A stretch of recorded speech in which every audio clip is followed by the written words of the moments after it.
Hello guys, most welcome. हम कर रहे हैं बिजनेस लॉ। चल रहा हमारा Indian contract act 1872 chapter number 4 हमने प्रीवियस लेक्चर में स्टार्ट किया था। चैप्टर नंबर 4 है other essential elements of a contract. एक कॉन्ट्रैक्ट के लिए कौन कौन से एसेंशियल एलिमेंट्स होते हैं, उसमें इस चैप्टर के अंदर जो अदर एलिमेंट्स है उसमें एलिमेंट नंबर 1 हमने प्रीवियस लेक्चर में किया था और वो था सेक्शन नंबर 11 के अंदर कैपेसिटी टू कॉन्ट्रैक्ट। इसके अंदर 3 पॉइंट थे, मेजर, साउंड माइंड और नॉट डिस्क्वालीफाइड।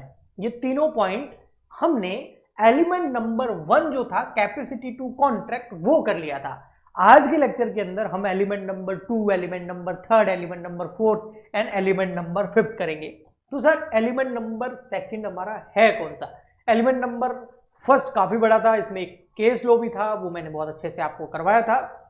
अब बढ़ते हैं हम हमारे एलिमेंट नंबर 2 की ओर, जो कि ये रहा, बस आ गया यहां। ये है कंसर्ट या फ्री कंसर्ट। ओके, अब ये फ्री कंसर्ट या कंसर्ट क्या होता है, आइए इसको अच्छे से करते हैं। इसका मतलब होता है सहमति। सेक्शन नंबर 13 से 14 यानी कि 13 एंड 14 इस एलिमेंट पे लगता है। Element number 1 capacity to contract था, एलिमेंट नंबर 2 कंसर्ट है। कंसर्ट का मतलब होता है same thing in the same sense, यानी कि जिस सेंस में मैं आपको कोई चीज बोल रहा हूं आप सेम उसी सेंस में उस चीज को ले रहे हैं। लॉ के अंदर बहुत ही एक अच्छा वर्ड आता है, चाहे कोई भी आप एक्ट पढ़े ना, तो एक्ट के अंदर एक चीज होती है कि अगर एक्ट को सही से समझना है तो आपको उसका इंटरप्रिटेशन आना चाहिए। इंटरप्रिटेशन अगर आप किसी चीज का सही से निकाल देते हैं तो इसका मतलब आप उसको उसी सेंस में समझ रहे हैं जिस सेंस में सामने वाला आपको समझा रहा है। ओके, ठीक। एग्जाम्पल है, A agree to sell his white horse. A ने एग्री किया बेचने के लिए अपना व्हाइट हॉर्स, सफेद घोड़ा, बी को। बट बी को लगा कि वो ब्लैक हॉर्स की बात कर रहा है। भाई किसी के पास, ए के पास काफी सारे हॉर्सेस होंगे, कोई ब्लैक होगा, कोई व्हाइट होगा, कोई ब्राउन होगा। अब यहां पर ए जो बेच रहा है ना वो व्हाइट हॉर्स सोच के बेच रहा है, व्हाइट हॉर्स की तरफ इशारा कर रहा है, लेकिन बी को लग रहा है नहीं वो ब्लैक हॉर्स के बारे में बात कर रहा है।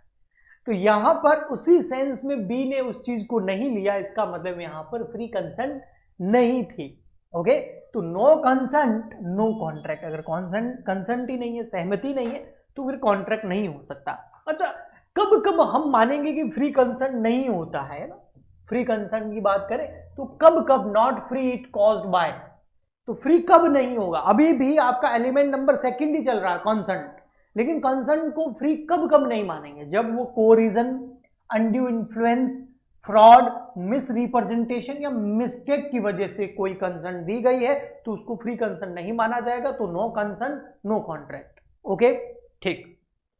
तो एलिमेंट नंबर 2 जो हमारा कंसर्न है उसके अंदर भी ये सारी चीजें हैं, तो पहले इनको करेंगे। तो एलिमेंट नंबर 2 का फर्स्ट चल रहा है कोरिजन, ये वाला, ठीक है। ये सब फ्री कंसर्न के अंदर ही आएंगे, corrosion, undo influence, fraud, miss representation और मिस्टेक। तो देखो भाई, कोरिजन क्या होता है, यानी कि प्रेशर, एक तरीके का forcing someone with threat and unlawful act, मतलब प्रेशर बना के, डरा धमका के किसी से साइन करवा देना, कॉन्ट्रैक्ट करा देना, जैसे साउथ मूवीज में आपने देखा होगा ना। ओके, कॉन्ट्रैक्ट क्या होता है फिर? ये वॉइडेबल हो जाता है, ठीक है। फॉर एग्जाम्पल के लिए, A threatens B with suicide unless B transfer property. ये बोल रहा है बी को कि ना मैं सुसाइड कर लूंगा अगर तू तेरी प्रॉपर्टी मेरे नाम पे नहीं करेंगे। उसको कोरिजन बोलते हैं, ठीक है।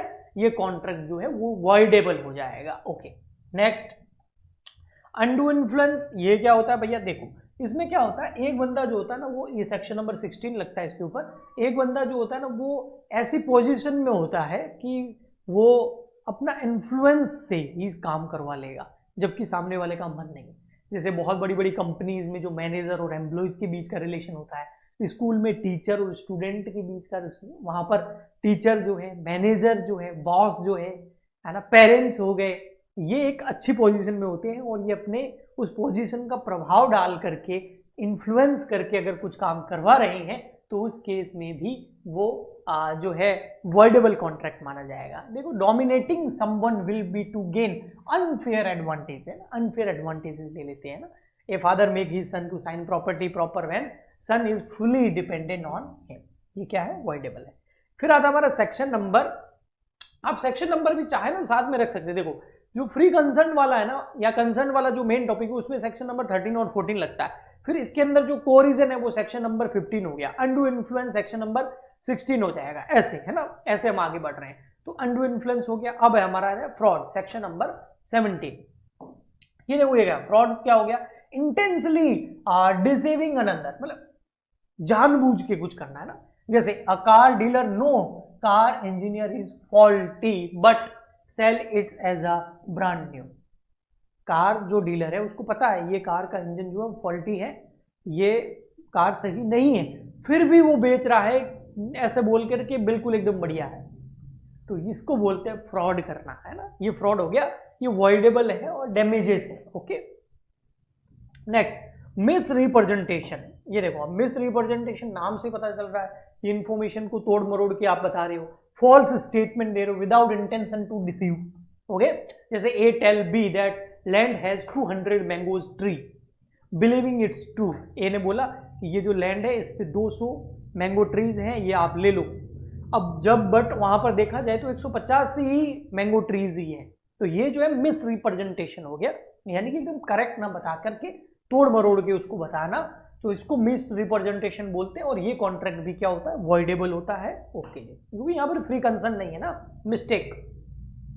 सेक्शन नंबर 20 to 22, और ये मिस्टेक जो है ये बायलेटरल मिस्टेक भी हो सकती है और यूनिलेटरल मिस्टेक भी हो सकती है। देखो बायलेटरल मिस्टेक वो होती है जब दोनों party, both party mistake on essential fact, दोनों पार्टी ने मिस्टेक कर ली। ये जानबूझ के नहीं होता है, नहीं ना, जानबूझ के अगर वो फ्रॉड हो जाएगा। फिर फ्रॉड में और मिस्टेक में यही तो फर्क है कि फ्रॉड जानबूझ के होता है और ये अनजाने में हो गई, गलती हो गई, ओके, पता नहीं था, तो ये कॉन्ट्रैक्ट जो है वॉइड होता है। और यूनिलेटरल मिस्टेक जो होती है ना, वो एक पार्टी जो है वो मिस्टेक करती है, इसलिए ये वैलिड हो सकता है कुछ एक्सेप्शन के साथ में, अदरवाइज ये भी क्या हो जाएगा आपका, वॉइडेबल हो जाएगा। ओके, तो ये हो गया आपका हमारा इस चैप्टर का एलिमेंट नंबर 2 कंसर्न, उसके अंदर corrosion, undo influence, fraud, mistake, ये सब आ गए। ठीक है, अब हम एसेंशियल एलिमेंट ऑफ कॉन्ट्रैक्ट का एसेंशियल एलिमेंट नंबर 3 पढ़ रहे हैं, वो है lawful consideration and lawful object होना चाहिए ना भैया।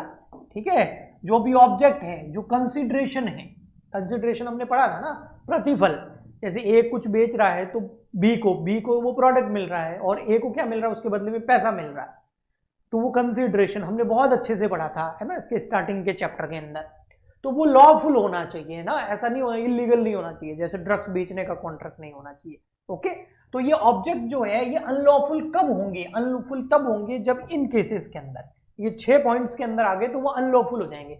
फॉरबिडन बाय लॉ, लॉ किसी चीज की मना करता है, जैसे ड्रग्स बेचना, ओके, और आप वो बेच रहे हैं। डिफेंस प्रोविजंस ऑफ लॉ, है ना, और defeats provisions of law, provisions of law को आप तोड़ रहे हैं। फ्रॉडलेंट है, इन्वॉल्व्स इंजरी, अगर उसकी वजह से किसी को इंजरी हो, इमोरल हो, नैतिक नहीं हो, है ना, और अपोज टू पब्लिक पॉलिसी हो।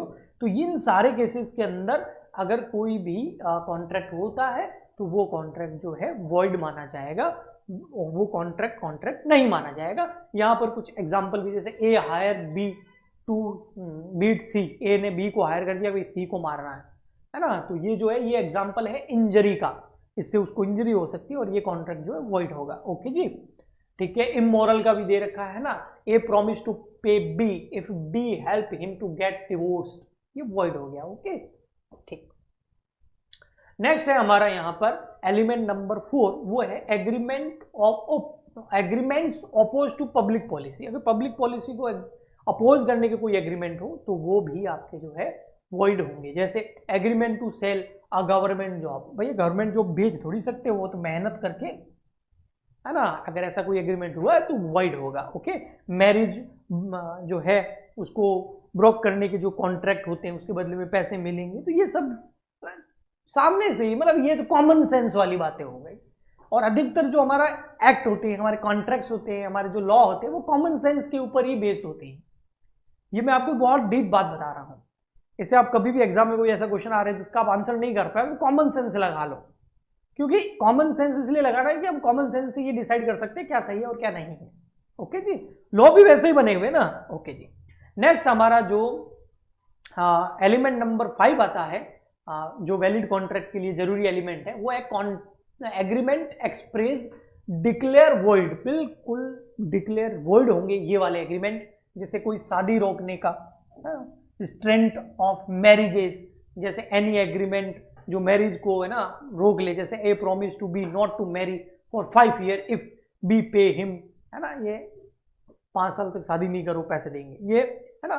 ट्रेड करने से, बिजनेस करने से अगर कोई रोकने का हो, है ना, जनरल रूल यही है कि ये वॉइड होता है। हाँ, इसकी कुछ एक्सेप्शन है, लेकिन नॉर्मली ये वॉइड ही होता है। ओके, नेक्स्ट भाई, लीगल प्रोसीडिंग रोकने का कोई एग्रीमेंट हो, agreement preventing a person from going to court, है ना, कोर्ट नहीं जा सकते आप, तो यार ये तो हक है ना सबका, इंसान का, है ना, जैसे आप वोट नहीं दे सकते, ये क्या बात हो गई। ओके, और नेक्स्ट है अनसर्टेन एग्रीमेंट, है ना, जो बिल्कुल वेग एग्रीमेंट होते हैं, अस्पष्ट, अनक्लियर ही नहीं है कुछ मेंशन, तो ऐसे एग्रीमेंट भी क्या होते हैं, वॉइड होते हैं। नेक्स्ट है वेगरिंग एग्रीमेंट्स। ये जो एग्रीमेंट होते हैं ना भाई, जुआ वगैरह खेल लिया आपने, सट्टा लगा लिया, स्पेकुलेशन के ऊपर बेस्ड होते हैं, है ना। A bets 10,000 with B on cricket match result, है ना।